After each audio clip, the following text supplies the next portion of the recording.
Hola, bienvenidas, bienvenido a este encuentro que es especial porque es la reprogramación del Ujú. 21º encuentro que no se pudo llevar a cabo con normalidad la otra vez.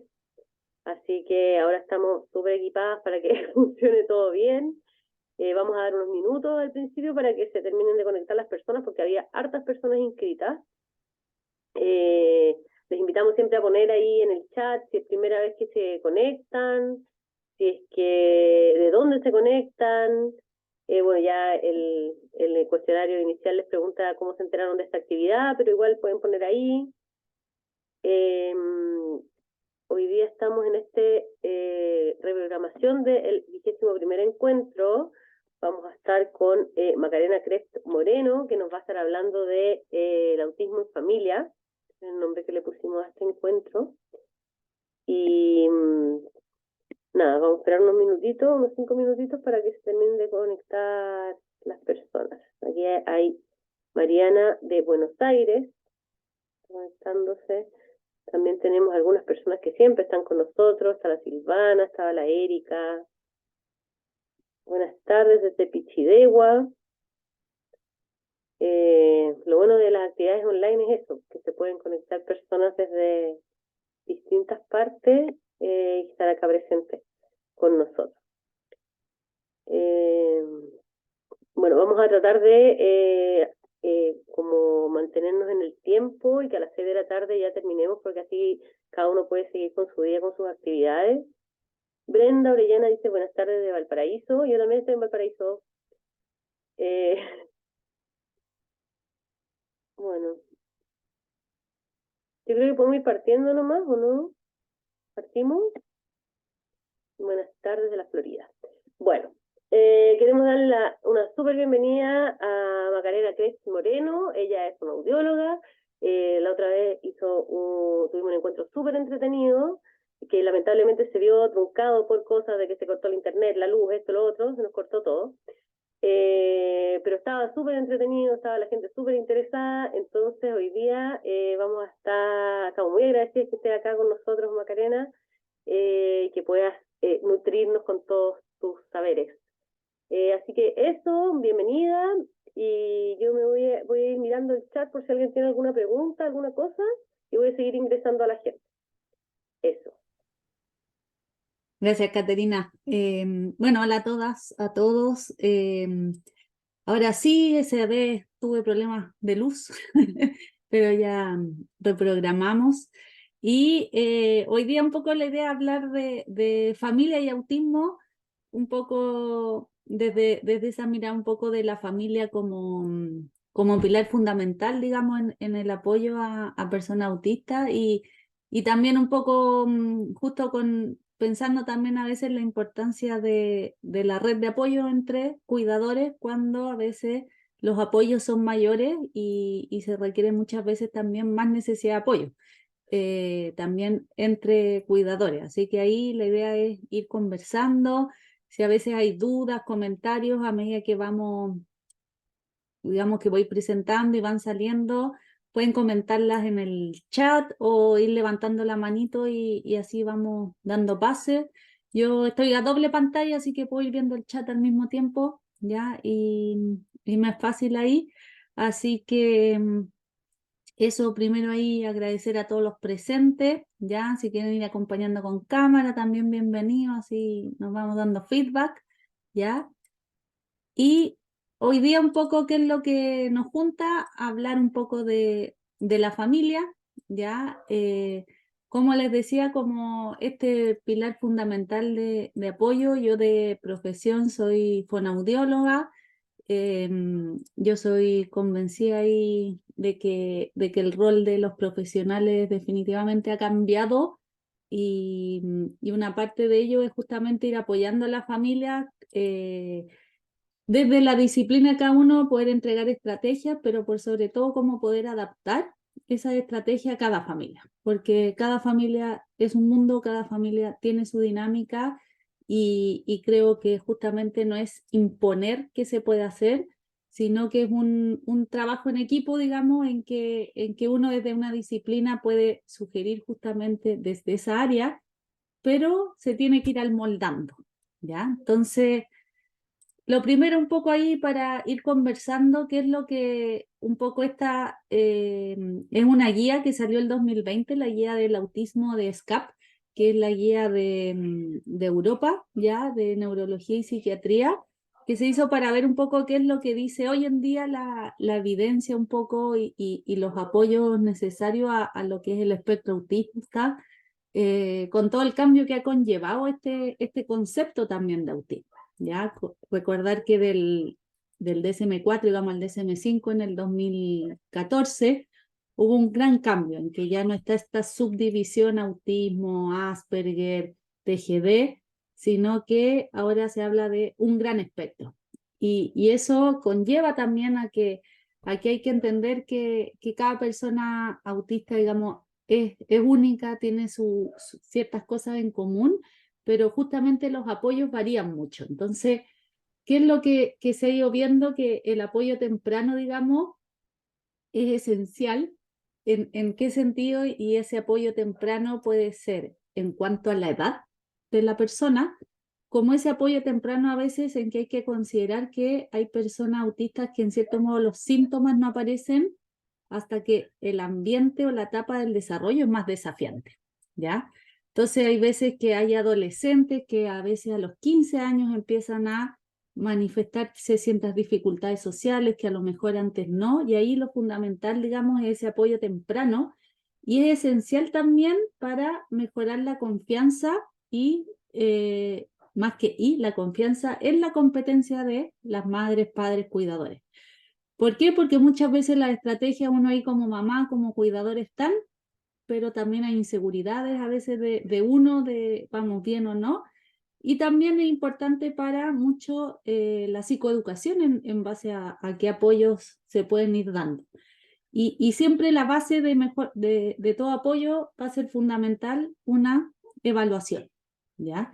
Y esa evaluación, ¿qué es lo ideal? Que sea lo más individualizado posible a la persona, así como a los contextos donde está esta persona, es decir, a sus diferentes entornos y también ver ahí digamos, la dinámica familiar. Y por eso los planes de intervención y los planes de apoyo finalmente son basados en esa individualidad de la persona y su familia, ¿ya? Entonces, como les decía, hay diferentes a veces modelos de apoyo en el sentido de, yo aquí quería hacer como una pregunta general, no sé si me pueden decir en el chat o levantar las manitos. De aquí, ¿cuántos son familiares, digamos, que tengan hijo, hija, nieta, nieto autista? O sí, primero como que sea más hijo, más pequeño, porque después iba a preguntar hermano.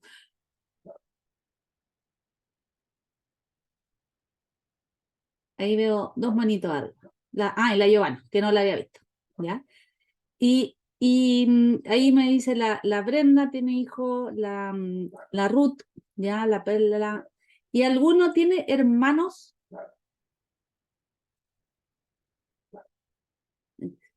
¿Ya? Ya, aquí veo que hay de hartas edades también, ¿ya? Y veo que gran mayoría son mamá o papá, ¿ya?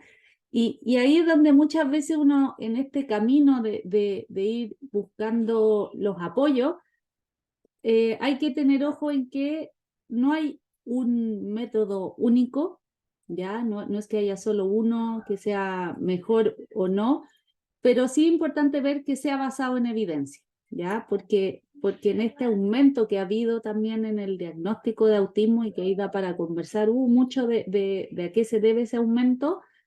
eh, Hay que considerar que también han salido pseudo apoyos que incluso llegan a ser perjudiciales como el hidrato de cloral, entre otros, pero lo importante finalmente es ver cuáles tienen evidencia, ¿ya? Y qué se puede ver en esos que tienen evidencia, que hay ciertos elementos en común, que es individualizado, que es estructurado, que es extensivo a todos los contextos de las personas y con una participación activa de esos cuidadores.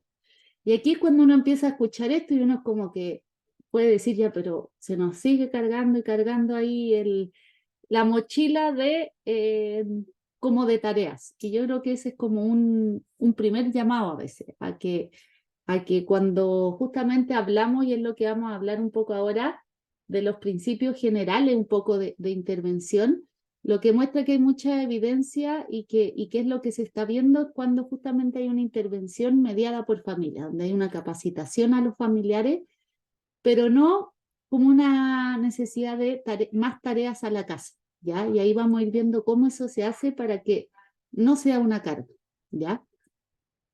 Como yo les decía, cuáles son los principios generales y yo puse en negrita todos los que tienen que ver un poco con la familia. O sea, la evaluación debe ser previa al tratamiento y claramente ahí debe incluir una evaluación individual, pero también de dinámica familiar. Tener claro en estos principios que habla esta guía que cada individuo y cada familia es única. Es decir, por mucho que estemos en el mejor modelo, por así decirlo, o el que yo considero que es el más adecuado para mi hijo, todo modelo lo debemos adaptar a esa persona y a esa dinámica familiar, ¿ya? Porque la actividad, yo puedo tener una misma, pero la actividad que le sirva a Caterina y su familia no es la misma que le vaya a servir a Carmen y su familia a lo mejor. Hay ciertas cosas en común, pero el cómo lo adaptamos depende mucho de esa dinámica familiar. Algo que es fundamental y que habla esta guía del SCAP, centrarse en las fortalezas, ¿ya? ¿Por qué? Porque a partir de las fortalezas es donde vamos a ir buscando esos apoyos. Y que la intervención, los apoyos deberían basarse en un análisis funcional del comportamiento en el sentido de decir qué es lo más funcional para esa persona y su familia, es decir, que tenga un impacto positivo ya en la dinámica de esa persona con su familia y su entorno. Y algo que creo que aquí muchos de ustedes también ahí tienen un peso importante es en este educar sobre el autismo, derribar mitos sobre el autismo y que finalmente lo que se busca es que se busque un ambiente más amable, ¿ya? Para el autismo, o sea, entender un poco, a veces, y aquí yo también lo digo, yo también, yo soy mamá, no tengo, mis hijas no tienen autismo, pero sí, uno a veces como apoderado, por ejemplo, en el colegio hay cosas que uno dice, no todos tienen que saber tampoco, por ejemplo. Pero, por ejemplo, cosas simples que a veces se pueden pedir, como, ¿sabes qué? Cuando celebren cumpleaños, no sé, avísenme cuando vayan a cantar el cumpleaños, feliz. A veces explicarse, en cierto modo, podemos hacer un ambiente mucho más amable a partir de las dificultades que tenga o necesidad de apoyo que tenga ese niño o niña. Y eso que sea más amigable, finalmente, depende de toda la sociedad, ¿ya? Espérenme un segundo que mi hija está sonando el timbre y mi hija veo que no va. Esperen. Bueno, bueno, aquí qué importante todo lo que está diciendo Macarena en realidad de lo único que somos como individuo y también lo único que somos como si cada individuo es único, cada familia que está compuesta por distintos individuos, claro, es más única y podemos, como dices tú, podemos hacer un mundo en el que seamos más amenos Exacto. socialmente.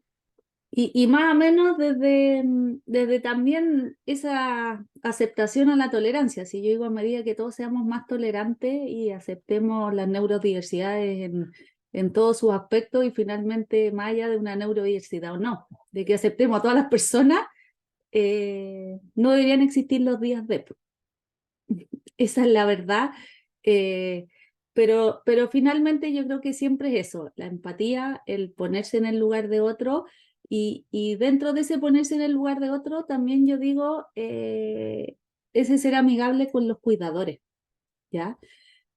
También entenderlo, hay estudios que muestran que los cuidadores de personas autistas que requieren más apoyo, hay mayor nivel de sobrecarga socioemocional, mayor estrés, ¿ya? E incluso hay mayor prevalencia también a veces de ansiedad o depresión. Entonces, eh, ahí la red de apoyo, que es algo que justamente estos encuentros buscan y me imagino que es un objetivo que hay, es justamente tener esa red de apoyo, de contención, de poder escucharse, y eso creo que es fundamental, ¿ya? Y ahí es donde también en estos principios generales creo que acá hay algo fundamental. Se fijan que un tratamiento eficaz no se determina por una cantidad fija de horas, ¿ya? Y eso es como algo que muchas veces como que hay veces que nos encontramos con chicos agotados porque están con sobrecarga, que el colegio, que la terapia, que después el apoyo de equinoterapia, que después, y de repente son chicos que, ¿y dónde está su rato de ocio? Si son niños o adolescentes, ¿ya?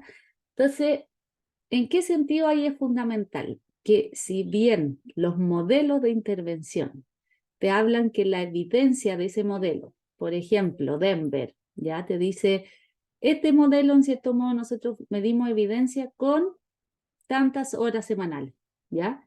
Y eso es lo que te dice un modelo. En cierto modo que esos estudios, esa evidencia que hubo fue en base a esa cantidad de horas.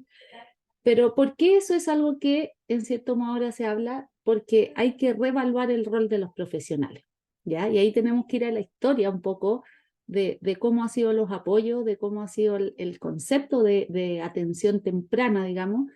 Y claro, antes quedaba el rol en manos del profesional. Aquí está, y uno quedaba fuera como cuidador. Después empezó esto de que el cuidador tenía que tener más participación, como los 5 minutos al final, pero ahora ya ha ido cambiando a que la base es la intervención mediada por familia. Y ahí el rol de uno como profesional cambia, porque por ejemplo, si yo necesito que con un chico trabajar algo el que está mayor parte del tiempo, justamente es ese cuidador. Entonces, ¿en qué se ve de reevaluar? Es que el profesional pueda enseñarle a lo mejor las ayudas que son más adecuadas en pro de un objetivo, pero el que tiene que aprender a usar esas ayudas y desvanecerlas justamente son los cuidadores y familiares, pero dentro de sus rutinas diarias, no como tareas extras. Entonces, eso hay que cambiar. No es que yo, y ahí es donde está manoseado este concepto de la mamá o papá coterapeuta muchas veces. Porque la mamá, el papá coterapeuta, no es que tenga que ponerse en su casa a hacer las mismas actividades que hacen terapia, porque ese no es el objetivo de la intervención mediada por familia. El objetivo de la intervención mediada por familia justamente es, a lo mejor yo en sesión hago esto dirigido, pero ¿cómo Carmen, Giovanna podrían esto llevarlo a la casa? ¿En qué rutina? Y ahí es donde vamos a empezar a hablar de eso. Claramente proporcionar acceso, digamos, a participación eficaz e inclusión en la sociedad, respetando los derechos individuales y mecanismos y coordinación con organismos clave de apoyo, ¿ya? Y aquí es donde entramos en esto, en cierto modo, cuando tenemos un niño, niña, joven, adolescente, autista, a veces requieren más apoyo, ¿ya? Y esos apoyos te lo pueden dar en el contexto escolar, universitario, técnico, etcétera. Muchas veces aquí mismo está el apoyo de los proyectos de integración escolar, pero también muchas veces tienen apoyo externo, porque pueden haber a veces comorbilidades médicas, porque a veces hay que hacer más visitas, y a veces también tienen un equipo externo de terapia, ¿ya? Y está la familia. Y aquí es donde yo digo, aquí ya la familia a veces tiene un gran peso, que es coordinar que lo que dice el colegio, que lo que dice el médico, que después lo que dice la fono de afuera, que lo que dice la fono de adentro. Y aquí es donde esto ojalá todo fluya y sea consensuado, ¿ya? Y aquí, ¿por qué la familia es fundamental y es la primera parte del equipo? Porque ustedes van a hacer los modelos primarios, ¿ya? En cuanto a lenguaje, comunicación, actividades motoras, habilidades de la vida diaria, y claramente van a obtener información y también van a poder resolver dudas. Yo acá algo que siempre digo es qué pasa cuando a veces empiezan contradicciones entre distintos profesionales. Ahí hay algo fundamental que yo siempre digo, llama al otro profesional, no usa al papá de intermediario. ¿Por qué? Porque es como que tú haces ahí al papá ponerlo contra la espada de la pared y ¿a cuál? ¿Al fono 1 o al fono 2? Si son colegas, hablen entre ustedes y ahí es donde tú ves que hay falta de objetivos a veces en común. ¿Por qué? Porque el trabajo debería ser coordinado, cuesta, falta tiempo, pero el que el papá no tiene por qué explicarle 100% el objetivo que se trabaje en contexto escolar versus a lo mejor con alguien fuera. porque a veces no es que estén trabajando opuestos, pero están yendo hacia diferentes objetivos.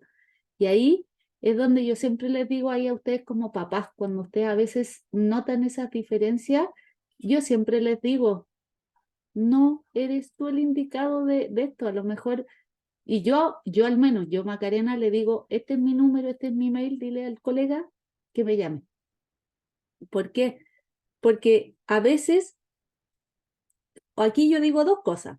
Puede ser que la mamá o el papá haya entendido otra cosa que quiso decir el otro porque está en la percepción, como también es verdad que el otro puede, pero finalmente hay que haber un lenguaje común y el que debe, en cierto modo, finalmente ver ese acuerdo para informarlo como acuerdo debería ser entre profesionales junto con la familia. Yo no digo que la familia se excluya, pero sí también otra cosa muchas veces que pasa es porque los objetivos no han sido puestos en común en los diferentes contextos.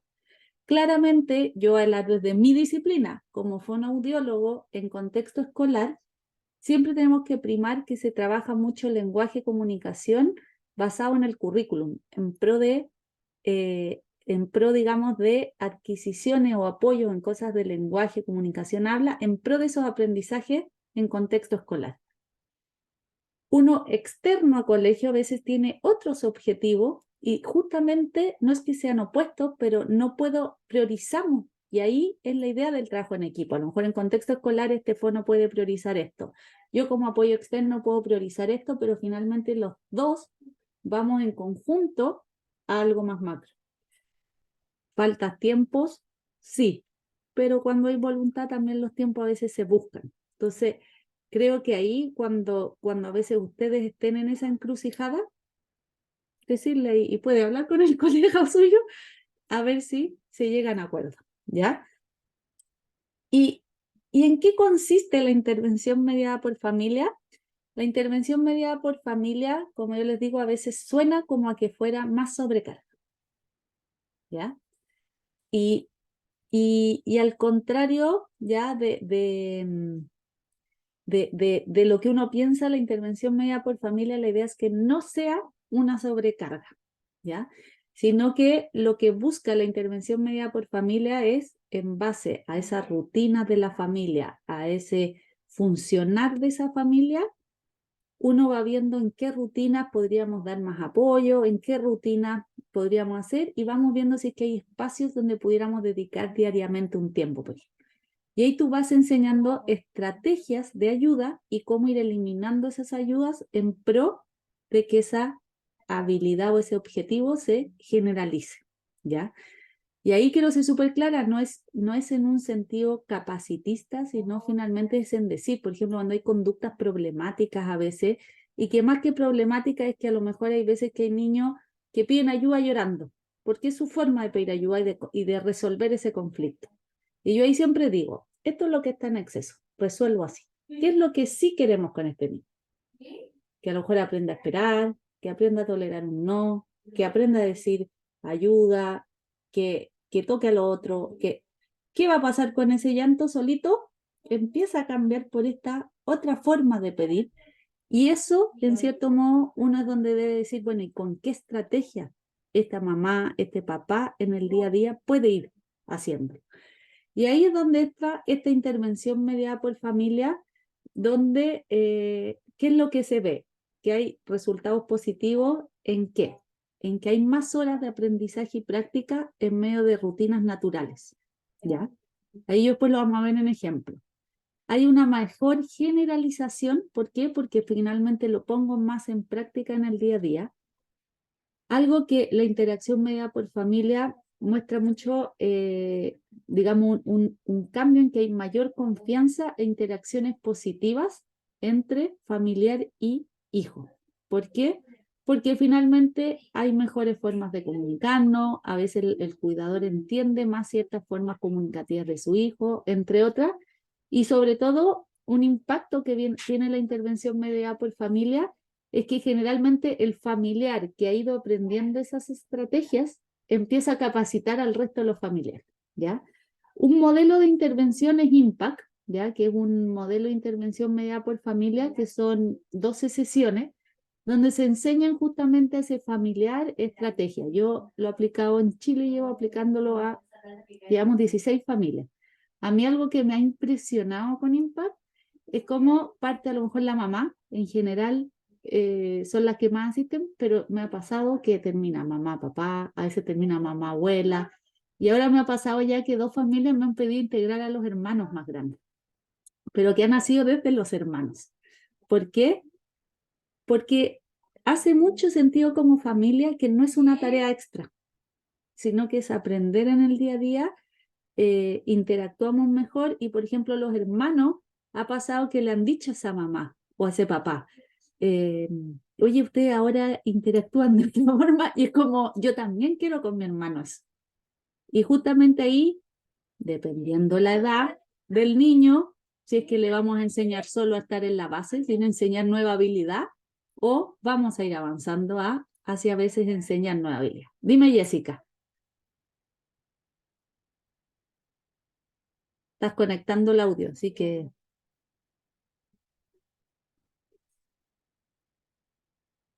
dime, Cristina, por mientras, porque la Jessica, o sea, la Jessica dice conectando el audio, si no tendrías que hablarme por el... Ah, Cristina, Sí, dime, hola Macarena, buenas tardes. hola.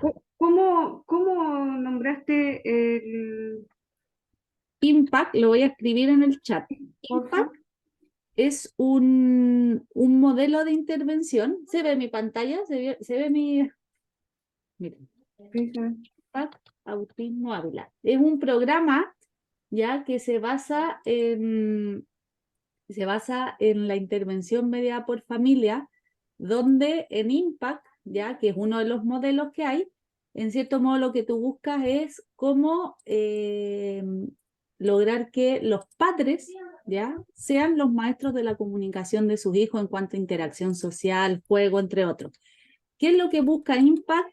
Impact no es que supla ya las terapias, o los apoyos, sino que Impact lo que busca es enseñarle al papá cuáles son las mejores estrategias a ese papá o mamá, cómo usarlas en el día a día y finalmente enseñarle a cómo plantearse objetivos dentro de ese día a día. ¿Para qué? Para que después como que sigan solitos, ¿ya? Y a veces uno sigue viéndolo una vez cada 2 meses u otro. Hay diferentes modelos de intervención mediada en familia, un poco según la edad y la necesidad, ¿ya? Hay otro que es Q, que es de trabajar la intolerancia, por ejemplo, a la incertidumbre, ¿ya? Que es para chicos entre 6 y 16 años, donde tú, por medio de capacitación y enseñar a los papás, tú les vas enseñando estrategias, por ejemplo, para manejar esa intolerancia a la incertidumbre, ir evaluando qué estrategia es mejor y luego ellos puedan, digamos, anticipando frente a situaciones, cómo apoyar. Otro modelo, por ejemplo, es PIRS, que es un modelo de entrenamiento de habilidades sociales donde se aplica en al grupo de adolescentes, pero paralelo al grupo de padres. ¿Por qué? Porque necesitan como el apoyo de un familiar o alguien que practiquen en la semana las tareas u otro y se vayan apoyando. Entonces, te fijas que hay diferentes modelos, pero finalmente todos buscan esa capacitación a los padres.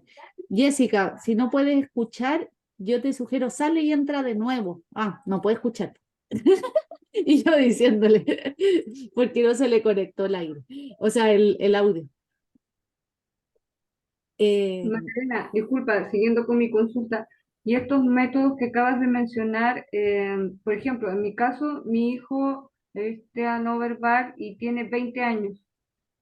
¿Alguno de estos métodos que has mencionado aplica? Ahí, cuando ya hay 20 años, yo ahí creo que lo importante es ver una forma de apoyo, me imagino, finalmente en cuanto a comunicación funcional y autonomía. Entonces ahí, por ejemplo, se podría hacer una mezcla. Yo ahí les voy a dejar mi mail, si quieren después me escriben, porque ahí Cristina, a lo mejor en base a donde tú vives u otro, te puedo orientar a lo mejor donde puedes, donde puedes consultar o te podría orientar. ¿Te Ok, parece? muy ¿Ya? bien, gracias. Veo otra manito levantada, pero dice Agrupación Autismo Mayoa. No sé tu nombre. Hola, mi nombre es Ivana. Iván. Entré un poco tarde, pero me pude conectar bien a lo que estaban hablando y pude rescatar sobre estos modelos basados en ejemplos cotidianos para hacer posible la adaptabilidad. Y quería comentar sobre eso porque yo lo aplico a diario. Tengo un hijo de 17 y una hija de 9. Entonces no me saldría muy sostenible pagar una fonoaudióloga. Y cuando lo quise hacer de manera particular, busqué y no había especialista en lo que yo quería. Entonces, pucha, yo agradezco mucho esta instancia, agradezco mucho a mi amiga Francia, eh, porque he podido hacer un modelo de adaptabilidad en base a las necesidades que se me van presentando a diario, mediante todas estas charlas, estas conversaciones, y me han sido muy útiles. Lo rescato mucho porque eso de que sea sostenible es lo que las mamás necesitamos, porque siempre andamos cortas de plata y lamentablemente en algunas regiones estamos sobrepasadas con un modelo médico que solo nos empobreció. Así que eso, Macarena, un gusto, muchas gracias. Entonces ahí Jessica todavía no puede escucharnos, parece. Pero ahí, ¿qué es importante ahí ir viendo? ¿Cuál es finalmente el rol, ya cuando uno trabaja en esta inversión mediada por familia? ¿Cuál es el rol? Espérenme que estoy aquí. Una charla que me llegó. Ahí. ¿Cuál es el rol ya de las diferentes partes en esto? El rol un poco de ese profesional está, y fíjense en esto, en colaborar en definir objetivos, no imponerlos. ¿Por qué? Porque los objetivos que yo como fonoaudiólogo, porque soy fono, puedo ver a lo mejor los objetivos que considera Carmen, Erika o cada uno en su casa, en cierto modo hay algo, pero hay algo a lo que lo quieren llevar más práctico en su medio. Y colaborar en el uso de estrategias de apoyo. Uno, lo ideal es, después de evaluar, a lo mejor uno dice, mira, yo algo que siempre hago, yo siempre pregunto en pregunta inicial, ¿qué es lo que tú esperas con esta evaluación o este apoyo? Y luego lo conversamos. Porque no sé, a lo mejor, yo siempre los que están con cámara los nombro, a lo mejor el objetivo de Carmen, no sé, es que su hijo diga las primeras palabras. Es un objetivo súper válido. Pero a lo mejor yo evalúo al hijo de Carmen y digo, ¿sabes qué? Nos faltan cosas para llegar a primeras palabras. Nos falta más participación conjunta, nos falta imitación, nos falta trabajar más pedidos de otra forma. Y yo cuando ya tenga eso, recién ahí a lo mejor voy a lograr mayor comunicación, pero no sé si en primeras palabras, si a lo mejor en gestos o a lo mejor en pictogramas. Y ojo, que yo siempre digo, nos cerramos a veces sí, uno busca el lenguaje oral, pero a veces en busca de ese lenguaje oral o esas palabras, dejamos de lado la comunicación. O sea, ¿cuántos hijos de ustedes, si ustedes repiensen hacia atrás, a lo mejor tuvo su primera palabra a los 5 años, a lo mejor la tuvo a los 8, pero ¿cuándo tuvo su primer gesto, su primer pictograma, su primera vez que etiquetó de forma constante algo? También tuvo su primera forma de hablar. Entonces, eso es importante. Cuando uno plantea, uno ayuda a colaborar en esos objetivos acorde a la etapa del desarrollo en que está, así como acorde a las habilidades en que está, pero en pro de esa familia que también debe decir si está de acuerdo o no. A mí hay veces que me ha pasado que mamás me dicen, ¿sabes que mi hijo tiene 9 años, todavía no tiene las R y las R, y nadie lo considera prioridad? Pero resulta que a lo mejor para ella me dice, pero a él ya lo molestan a veces en el colegio, entonces creo que sí debe. Bueno, veamos cómo a partir de eso a lo mejor podemos trabajar otras cosas. Entonces, por eso los objetivos es importante, y eso también se los planteo cuando a veces no están conformes con las terapias. Creo que es muy válido conversarlo y decir, ¿sabes qué? Siento que esto a lo mejor no está sirviendo, o a lo mejor esto no es como yo esperaba. Pero ¿por qué? no desde un juzgar a ese profesional o viceversa, sino desde a lo mejor decir, ¿y me han planteado cuáles eran los objetivos de trabajo? Porque a lo mejor ese es el punto, no hay objetivo en común. Entonces ustedes esperan A, pero el terapeuta espera Z. Entonces no hay un camino en común. Y ahí es donde el rol, cuando trabajamos en intervención mediada por familia, el rol de la familia en cierto modo es ser participativo, tanto en estos objetivos como en ir informando cómo se va viendo los diferentes contextos, pero por sobre todo en aprender a usar estrategias en las rutinas diarias. Ese es el objetivo. ¿Y cuál es el rol de ese niño, joven, adolescente?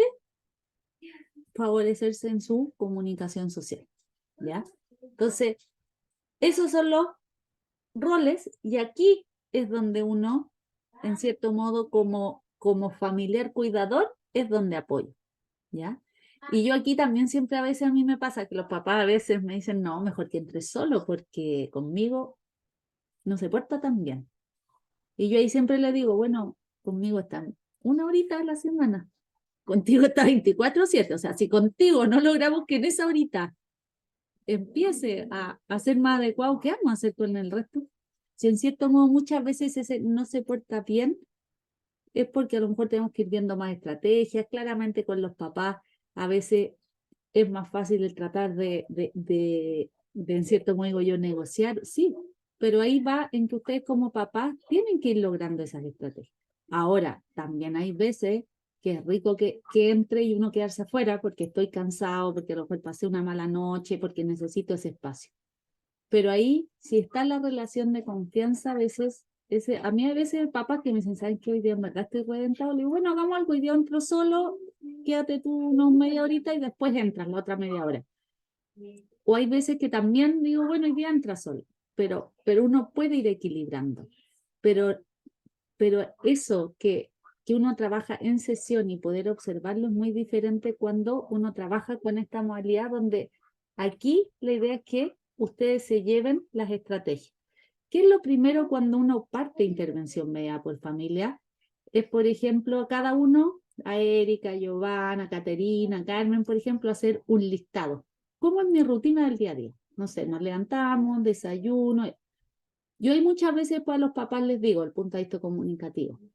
¿Qué hace tu hijo el punto de vista comunicativo? Por ejemplo, en el desayuno, pide algo, coopera, no coopera, ¿cómo lo hace? Para yo poder tener una visión. Y después viene la pregunta del millón. ¿En cuál de esas rutinas del día a día tú podrías agregar 5 minutitos?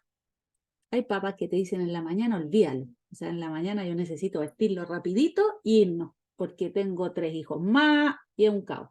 Pero hay familias que el niño va al colegio en la tarde. Y a lo mejor sí puede en la mañana porque a lo mejor la mamá trabaja en la tarde o en la mañana tiene más tiempo. Hay otras familias que te dicen la comida es un caos, no podría ir. Como otras familias te dicen la comida, hay otros que te dicen el baño, porque el baño es como el rato de descanso, colabora más. Pero hay otras familias que es un caos el baño. Entonces ahí es donde entramos a la individualidad y esa familia es única. ¿Y qué es lo que uno hace? En esa rutina donde esa mamá, ese papá puede agregar un tiempo, es donde vamos a ir aplicando esas estrategias. Por ende, mis ejemplos van a ir hacia ese momento en un principio, hasta que al papá también le vaya fluyendo más el uso de estrategia y que vaya generalizando luego a las otras rutinas. Y sí, obviamente uno le dice, ojalá también podamos agregar unos 15, 20 minutitos diarios de juego dirigido, porque es distinto al juego libre. Pero aquí es donde uno, entonces se fijan que no es una tarea, sino que son estrategias, ¿ya? Porque ¿cuáles son los puntos claves de un trabajo en equipo? En cierto modo, cuando yo trabajo a la par, familia con profesionales, que favorece la relación porque tenemos más confianza, siempre va a haber espacio para decir qué te fue fácil, qué te fue difícil, estos días que no nos hemos visto, eso difícil, cómo podríamos manejarlo para una próxima vez. Va a haber un seguimiento de pautas, en el sentido de que vamos a dejar indicaciones, ver cómo funcionaron, pero esas indicaciones también parten desde la necesidad de la familia y nos va a permitir una mayor información. nos permite intercambiar y actualizar información de avances, muchas veces estancamiento, o sea, es que esta semana noto como que, no sé, no pasó, o a veces aparecen ciertos problemas conductuales que podemos ir conversando. Y sobre todo sabemos cómo va en las diferentes, y esto creo que es fundamental, consensuar y priorizar objetivos o reajustarlos. Entonces, ¿qué es lo importante cuando uno trabaja esa intervención mediada por familia, que en contexto escolar a veces no es fácil? Porque en contexto escolar es otro ambiente, a veces yo podría tratar de ver si puedo ir una vez al mes, porque ¿cuál es lo ideal? Es proporcionar esa información inicial y continua del niño, joven, adolescente, y acorde a la evolución vamos a tener que ir reajustando, ¿ya? Aquí me llamó la atención, eso es cuando es ingreso, ¿ya? Y objetivo. Y aquí viene esto, ¿cómo nos planteamos los objetivos? Porque los papás, las mamás, los cuidadores, también es bueno que se planteen sus objetivos en la casa. ¿Para qué? Para que el terapeuta pueda apoyar en eso. Y ahí es donde tenemos que tener claro qué es lo que queremos que haga esa persona, de qué forma, ¿ya? Es decir, queremos que se comunique hablando, mirando, tocando, cada cuánto, pero sobre todo uno cuando plantea objetivos es decir, ¿y qué ayuda les voy a dar a algo? Porque si le digo a la Giovanna, no sé, nunca ha jugado golf, y le digo, ahora quiero que vayas al golf y metas ese pelotita en 8 hoyitos en 10 tiradas. Yo creo que la Giovanna, no sé, a lo mejor es experta en golf, me va a mirar con cara de, ¿y cómo hago eso? ¿Qué palito uso? ¿Qué pelota? No tengo idea si hay diferentes pelotas o no. ¿Qué tiro es mejor? O sea, uno necesita ayudas para lograr algo. Entonces, ahí es donde esas ayudas te las va a entregar ese terapeuta, ese profesional. Porque uno, ¿qué hace finalmente? Un objetivo a largo plazo lo fragmentamos en habilidades pequeñas, ¿ya? Y ahí es donde ustedes ven esa actividad dirigida en sesión, pero la idea es cómo lo llevamos a ese día a día, no como una tarea extra. Entonces, por ejemplo, mi objetivo a largo plazo puede ser que quiero que mi hijo empiece a pedir señalando. O sea, que empiece a aparecer este dedo para el pedido y ya no sea solo el dejar la mano arriba de lo que quiere o ese solo a veces tironear. Queremos avanzar a eso.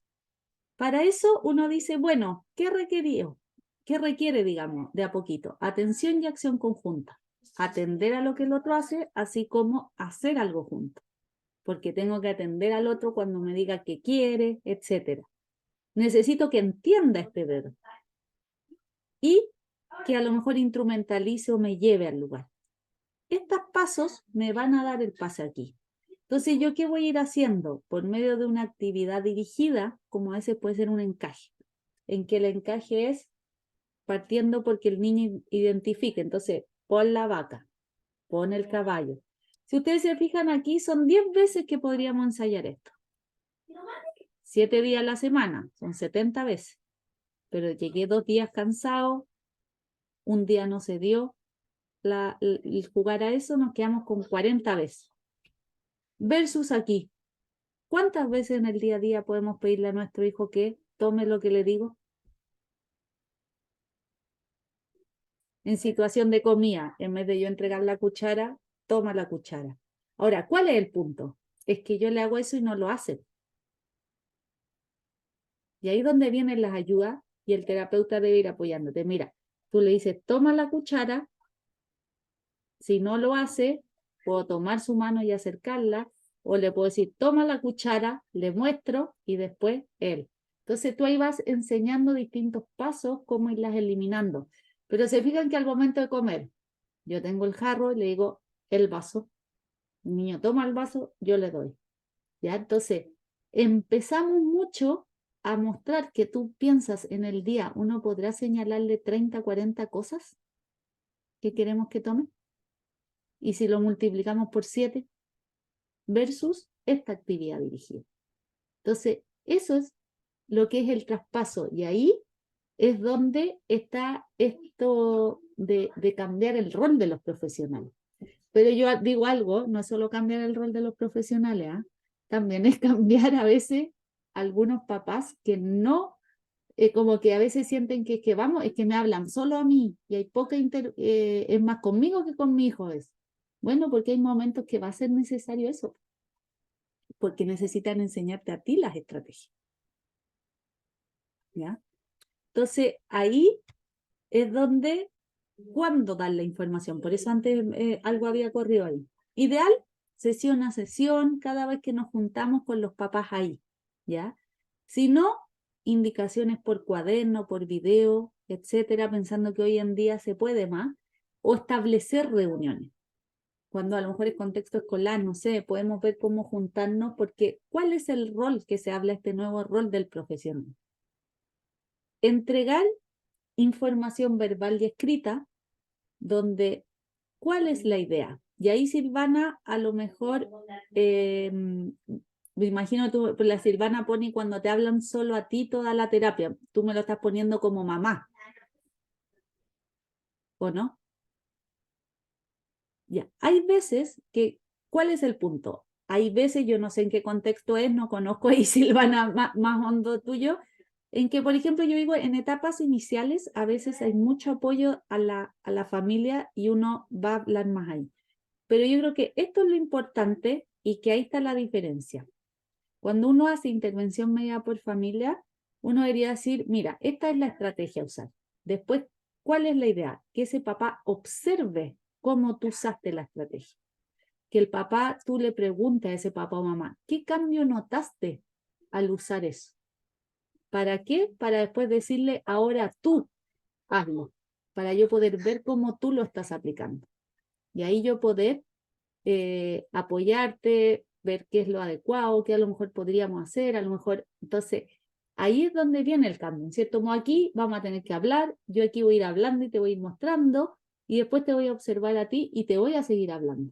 Pero cambio a la dinámica, ¿me explicas? En que tú observas y después te observan a ti. ¿Ya? Y porque, ¿cuál es el rol aquí fundamental de esta familia? Explicar las necesidades que tienen como familia y lo que ustedes observan en su hijo o hija. El rol de la familia es poner en práctica, y ese poner en práctica también requiere un compromiso, pero es un compromiso dentro de mis rutinas del día. ¿Ya? Vamos a planificar eso que ustedes creen que puede ser complejo, porque siempre van a haber obstáculos, pero algo fundamental, reconocer esos logros, como familia, como mamá, como papá, ¿ya? Y en mi hijo. No sé si, no me acuerdo el nombre de agrupación Autismo Mayoa de la niña, no sé si te quedó la mano levantada o tienes alguna pregunta, ¿ya? Eso hasta ahí, como hablando del rol general. No sé si ahí hay dudas, preguntas, comentarios hasta ahora. Se me había quedado la mano Ya, levantada. Ya, pero muy bien. ya. No sé si hay comentarios, dudas, preguntas hasta aquí.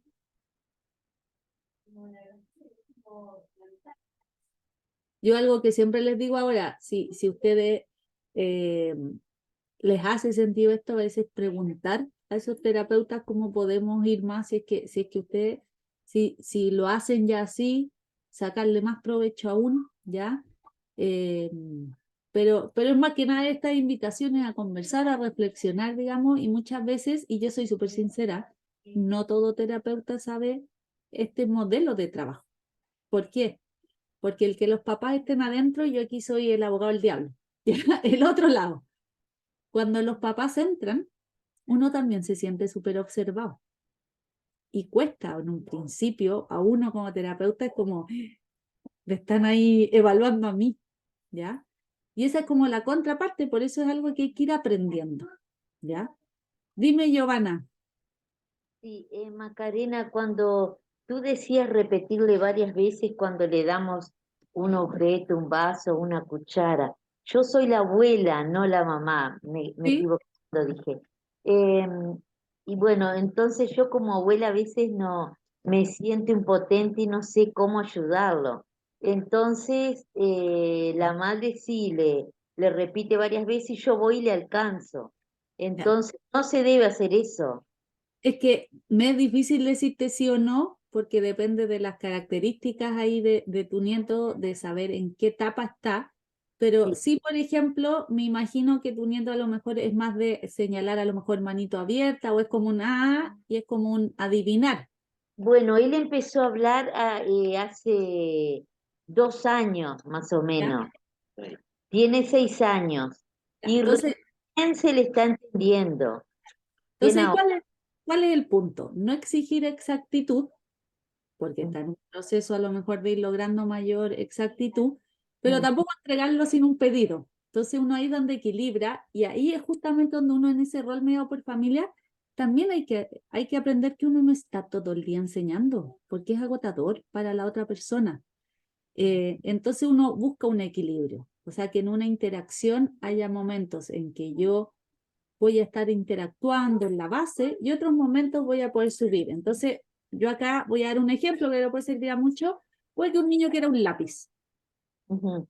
Uno como abuela y como mamá les entiende y les anticipa todo. Entonces un niño me hace así y la mamá sabe que es el lápiz rojo porque sabe que a él le gusta pintar con lápiz rojo y lo entrega. A eso creo que te refieres tú cuando yo lo doy.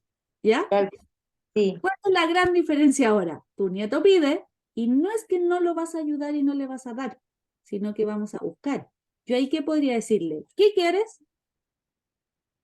Esperar. Y yo creo que esa es la clave, aprender a esperar. ¿Qué quieres? Muérdanse la lengua y cuéntenme hasta 10. eso hace la mamá, es Ya, matar. de ahí me dijo, no me dijo, y de ahí viene otra opción. Ah, ¿y qué quieres? Le puedo dar opciones. ¿Tijera o lápiz? El niño, no sé, me apunta el lápiz y yo le digo, lápiz. Y ahí a lo mejor me dice, sí, y era el lápiz rojo. Entonces te fijas que uno cuando va trabajando justamente en intervención, que es mi forma de trabajar medida por familia, uno enseña a los papás que en cierto modo en expresión hay ciertas estrategias, ciertas ayudas, pregunta amplia, después una pregunta más dirigida, después puede ser completar la oración, después puede ser opciones, después puede ser repetir lo que yo dije, como ya el último guiar físicamente, por ejemplo. Entonces, gestos primero antes y después ya vendría a guiar al gesto. Entonces tú dependiendo dónde está, en este caso tu nieto, la ayuda con que ya lo logra, yo retrocedo 2, pero siempre hago que a la tercera él lo logre. Entonces te fijas que eso es a lo mejor algo que yo creo que ahí es súper válido, ¿ah? Como abuela a mí, una experiencia linda que he tenido fue una vez un grupo de abuelas. Fueron 5 abuelas que me dijeron, nos pueden enseñar a jugar, en el sentido de que queremos más jugar y no estar dando órdenes. Y hicimos como la parte de impact de juego y fue muy lindo porque se centraron, se conectaron, vieron que su nieto podía iniciar, vieron, y decía, y yo antes todo el rato lo manduqueaba y se dieron cuenta que era otra forma. Entonces, yo creo que eso es importante. A lo mejor ahí uno como abuela, como abuelo, decir, a lo mejor la parte del lenguaje expresivo, dejémoselo a mi hija, ya, pero a lo mejor yo me voy a sentar en juego. Y a lo mejor ahí sería súper válido, Giovanna, tú ir, por ejemplo, no sé, si tu nieto tiene terapeuta ocupacional o fono, decirle, oye, ¿podemos una sesión que me enseñe a esto? Y es una estrategia muy rica, o sea, sería una sesión muy rica, ¿por qué? Porque tú justamente lo vas a llevar después a todos los contextos. bien, bien. ¿Te Y respondo? con lo otro que decías también de como del exceso de ocupación de profesionales, a veces yo siento que es demasiado para él también, ¿no? Porque va fono, psicomotricista, psicólogo, más el colegio, y hay días que lo noto como muy agotado. Yo ahí siempre digo, hay que ir equilibrando y sobre todo después en la adolescencia, cuando a veces están con mucho apoyo y les falta esos ratos de ocio de tu adolescente. Entonces ahí es donde hay que ir equilibrando. Y ahí son decisiones también familiares. Silvana, Sí, bueno, mi hijo de 7 años, él no habla nada y empezamos con la comunicación a través de la tablet y súper bien, súper bien. Él antes estaba obsesionado con el celular y desde ahí que ya no quiere nada más el celular, pero pasó algo que no me lo esperaba, o sea, es rico que quiera jugar conmigo, genial, pero ya no quiere nada de celular, quiere estar todo el pero te rato conmigo, agota. no me deja hacer nada, o sea, por él Ya. que nos levantemos jugando y que nos acostemos Es que jugando. ahí, ¿de qué viene de la mano? Aprender a esperar, tolerar un no, en cierto Mm, modo, tienes que enseñarle ahora los límites en el sentido de que sí, pero a lo mejor hacerle una agenda, vamos a jugar, pero estos son los horarios, que él sepa cuándo sí, porque va de la mano con eso. La comunicación, en cierto modo, cuando hay veces, Silvani, que yo creo que ahí tú me dices si es así o no, hay veces que hay niños cuando tienen baja comunicación, no aparecen esas conductas como típicas de los 2 años, como los malditos tos, como se le dice, que es cuando hay más pataletas, ¿ya? Muchas veces cuando yo tengo bajas comunicación, no sé rechazar o no sé pedir.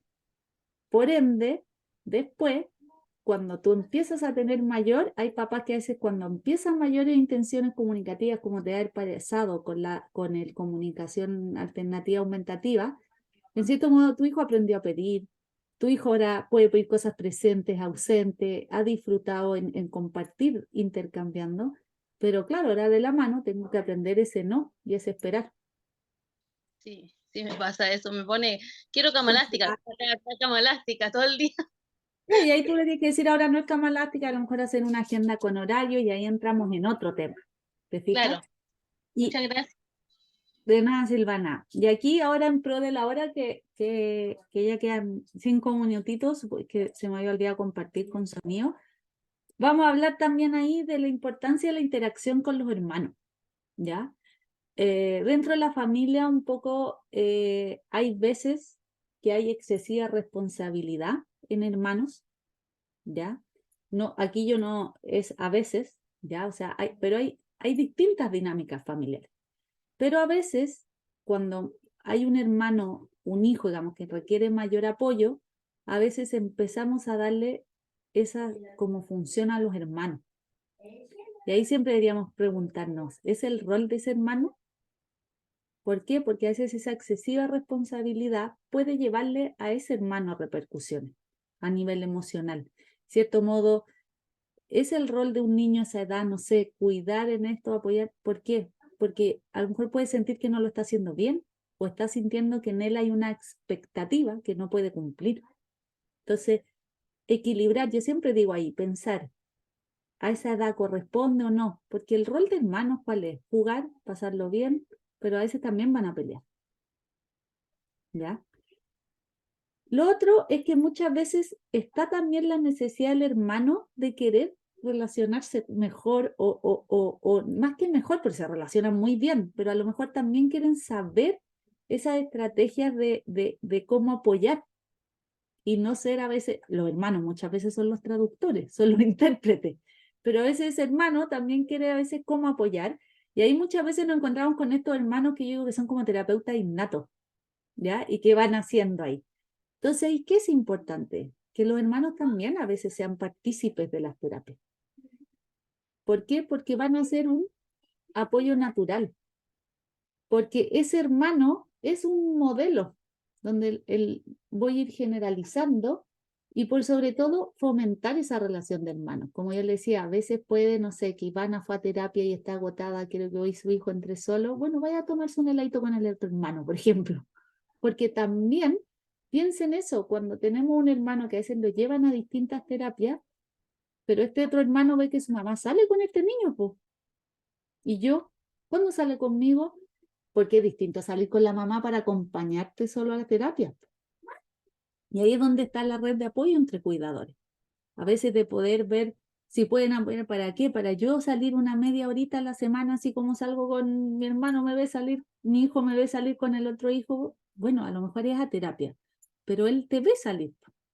Entonces a veces está esa necesidad, ¿ya? Y a veces van a interferir en la sesión, digo interferir, pero también es súper importante ese hermano que va a la sesión, que ve que su hermano juega, que es entretenido, también quieren ir. ¿Cuál es el punto? Que a veces cuando estamos enseñando algo nuevo, ese hermano interfiere. ¿En qué sentido? En que responde por el hermano, parte él, ya. Ahí uno, ¿qué es importante? Anticipar. No sé, José, mira, resulta que yo la otra semana voy a tener que jugar solito primero con Pedro, porque vamos a tener que partir, pero hagamos algo, después tú te sumas.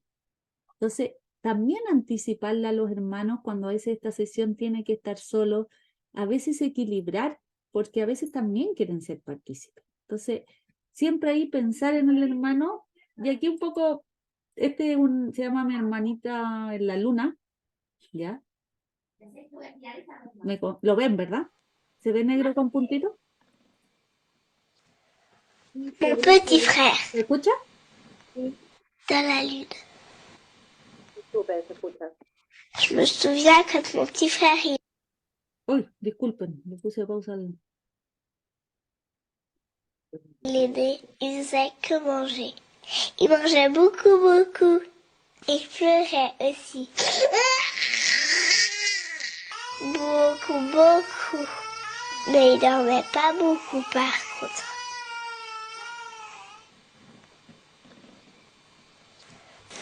Maintenant, mon petit frère, il est grand quand même. Mais il bouge pas beaucoup. Il dit rien. Des fois, j'aimerais bien le faire rire. Mais ça le fait pas rire. Il fait comme s'il me voyait pas. Comme s'il m'entendait pas. Mon petit frère, il regarde toujours en l'air. Il est tranquille. Sauf des fois, quand maman passe l'aspirateur. Quand on met quelque chose à cuire. Quand on passe sous un tunnel. Ou quand on chante joyeux anniversaire. Quand on a des invités et qu'il n'a pas envie. Quand on lui coupe les ongles. Ou quand on applaudit. Et quand on veut lui couper les cheveux, alors là, il prend une grosse colère.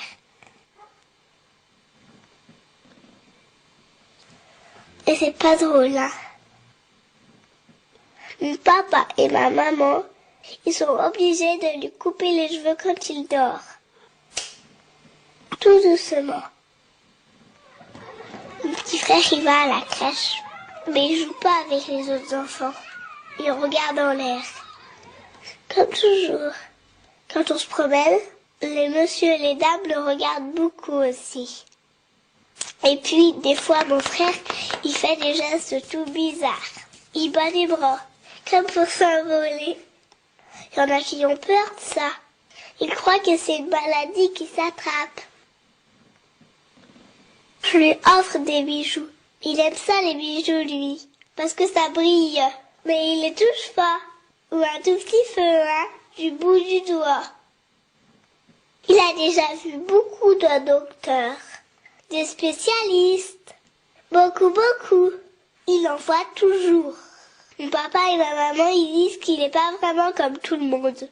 Il est un peu bizarre. Mais alors, moi, je le regarde beaucoup, ce petit frère. Ce petit frère qui regarde toujours le ciel. Même quand on fait les courses. Même en voiture, il aime regarder le ciel. Mon petit frère, il est né comme tout le monde, mais il vient aussi un peu de la lune. Eh ben oui, il aime ce qui brille, comme la lune. Il aime bien ce qui est rond et qui ressemble à la lune, comme les bouches d'égout. Et ça va toujours devant une bouche d'égout. Et c'est vrai, hein. Et si on veut qu'il avance, il faut mettre le pied dessus. Il la voit plus et hop, il continue sa route. Aussi, il aime monter les escaliers, mais pas descendre, hein. Il préfère monter.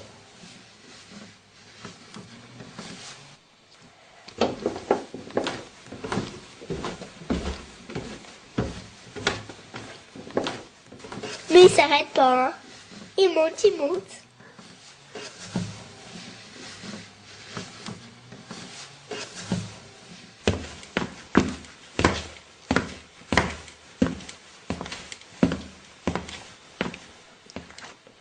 Mon petit frère, c'est un prince.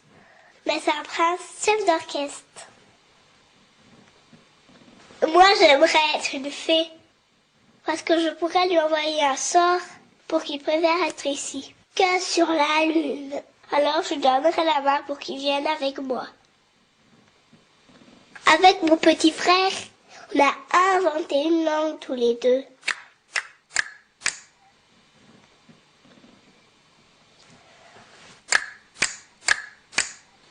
On joue au jeu du chapeau.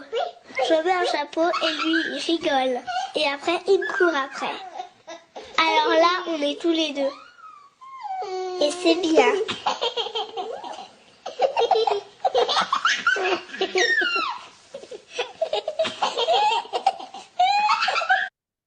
Ese es un corte, digamos, que hizo una niña a su hermano, ¿ya? Y el papá era ilustrador, entonces él hizo este video, ¿ya? Pero qué importante, creo que es muy lindo en ese video, se fijan, y yo ahí vuelvo a ese, al que cuando haya una verdadera inclusión, yo insisto en que en verdad no va a existir los días de, ¿ya? Porque finalmente es eso, a veces los adultos transmitimos a los niños esa como diferencia, ¿ya? De hecho, yo me acuerdo patente una vez que fuimos con mi hija para el 2 de abril como a hablar de autismo. Hicimos una actividad porque tiene compañeros autistas y como que todos decían, ¿y por qué estamos acá si él es igual que tú? Y como ellos no entendían por qué estábamos haciendo el día de. Y yo lo encontré tan lindo que ellos dijeran como, ¿por qué estamos haciendo esto si el Emiliano y es uno más del curso, con él jugamos? Y eso es lo lindo, de que los niños tienen esa mirada. Es decir, aquí es como esta hermana, yo juego con él, yo veo, pero el resto a veces lo ve distinto. Entonces, justamente, yo creo que eso es lo que hay que ir viendo, que esa relación de hermano, ¿ya? Sea lo más natural posible y también desde la tolerancia, esa diferencia de hermanos, pero a veces también equilibrar los apoyos, porque está bien, puede que un niño tenga autismo y a lo mejor van a necesitar más apoyo, pero no podemos dejar al otro hermano sin ciertos apoyos, pues. Entonces, bueno, ahí Giovanna entra también, esa abuela que apoya en los apoyos, ¿ya? Que es una red de apoyo fundamental. Entonces, ahí para ir cerrando, o sea, no olvidar eso, que los familiares son agentes activos. O sea, ustedes, yo siempre digo, exigir esa participación, aclaren toda duda que tengan, porque es fundamental y yo siempre les digo, aclaren toda duda o expectativa cuando sientan que no está como en sintonía, ¿ya? Y siempre digo esto, ojalá a cada uno de ustedes le expliquen qué es eso que queremos trabajar, pero por sobre todo cómo trabajarlo en la rutina. Y ese rol no tiene por qué ustedes decir, ah, entonces eso quiere decir que no, porque ese es el rol del terapeuta, del profesional. Él es el que les puede ayudar a ir llevándolo a otros aspectos, ¿ya? Entonces, siempre yo también digo esto, a los familiares, yo siempre digo, hay que darles refuerzos positivos tanto al familiar como al niño y a la niña, pero también ustedes pónganse estrellitas, como decir, uy, esto, porque a veces uno es muy duro con uno mismo, ¿ya? Y también hay que decir, oye, lo he hecho bien, fíjate que estamos en esto, oye, sigamos así, ¿ya? Y anticipar, porque finalmente, y ahí Giovanna, creo que con el como yo te dije, de que tú dices se lo da, una cosa es que a los niños quieren esto, que los ayudemos, sí, pero tenemos que buscar eso, la autonomía, ayudarlos para que lo puedan hacer ellos mismos, no hacerlo por ellos, ¿ya? Y para eso necesitamos el apoyo en qué estrategia ir usando. Yo ahí cualquier cosa, aquí tienen, yo ya no uso mucho las redes personales, uso más el de INDEP, que es una empresa que tenemos que hacemos capacitaciones, todo, pero acá pueden encontrar en el blog de INDEP, hay harta información, materiales, infografía, y en esta página de YouTube, en INDEP-PK, que ahí me acordé de ti, Ivana, hay muchas charlas, ya que hemos ido haciendo de comunicación alternativa, de cómo el diagnóstico integral, cómo apoyar conductas inapropiadas contextualmente, entre otras, y están ahí para ver, duran en general 1 hora, 2 horas, y pueden encontrar ahí harto material de apoyo, ¿ya? Así que eso era un poco yo más que nada compartir, espero ahí que les haya sido útil, que les haya servido. Yo creo que deja ahí un poco también la reflexión, ¿ya? Y yo sé que queda grabado este encuentro, así que ahí lo pueden ver también. Dime, Giovanna. Macarena, la verdad que me encantó la charla, me dio muchas herramientas para ayudar y bueno, que me avises cuando hagas otra charla porque la verdad que me enriqueció muchísimo. Muchas gracias. Y ahí, si quieres ver más, como yo te decía en YouTube, hay una que hablamos de conducta inapropiada, digamos en el YouTube de INDEP, puedes ver, y también hay a veces en el Instagram, también puedes ir viendo que hemos subido de otras, ¿ya? Entonces ahí pueden buscarla. Oye, Macarena, queremos darte muchas gracias desde la Fundación CAI por haber participado con nosotros, por haber tenido la voluntad de reprogramar el encuentro. Esta charla queda grabada efectivamente, la subimos a YouTube dentro de los próximos días, 2 o 3 días ya está en YouTube. Se las vamos a compartir, cuando ya esté en YouTube, se las vamos a compartir por el WhatsApp de la red. Y nada, solamente agradecerte, Macarena, por tu buena voluntad y también por todo el conocimiento que nos has entregado, que realmente son cosas que puede ser que uno como que las sepa o las intuya, pero como que falta eso, como tener la seguridad de que, claro, yo, mamá de una persona con autismo, tengo las herramientas, tengo el poder de hacer por él o por ella. Así que nada, muchas gracias y muchas gracias a todas las personas que se conectaron hoy día en este horario especial por estar, por ser parte, por participar, y los que dejen ahí su teléfono lo pueden dejar en el chat de acá y los agregamos al WhatsApp de la red, y si no nos pueden contactar por las redes sociales de cualquier manera, nosotros les vamos a estar contestando. Muchísimas gracias. Gracias, Catarina. Chao, chao. Chao, chao, que estén muy bien.